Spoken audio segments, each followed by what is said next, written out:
మనసు నిండా శివయ్యనే నింపుకొని చూస్తే కాశీ ఒక మహాద్భుతం. మనం ఏదోలే అనుకునేవి కాశీలో పరమపుణ్యధామాలు. మనం ముక్కున వేలేసుకునేవి ముక్కోటి దేవతల ఆవాసాలు. తెలుసా మీకు? అందుకే కాశీని మనోనేత్రంతో మాత్రమే చూడాలి. మీరెప్పుడూ గమనించని, కాశీ వెళ్లినా అంతగా ఎప్పుడూ పట్టించుకొని ఒక మహాద్భుతాన్ని మీకు చూపించనా?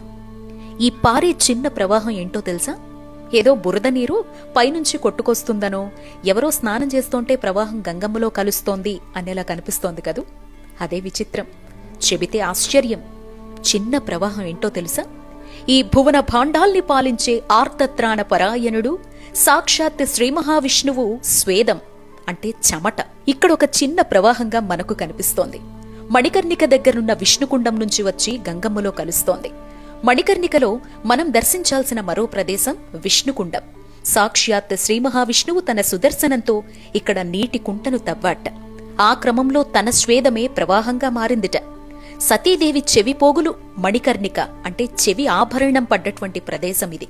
అవి తీసి శివయ్యకివ్వాలనే తపనతో శ్రీ మహావిష్ణువు తన స్వేదంతో నిండేంత శ్రమపడి సుదర్శనంతో తవ్వినా చెవి పోగులు ఇప్పటికీ దొరకలేదుట. అలా నేటికి స్వామి వెతుకుతూనే ఉన్నారట.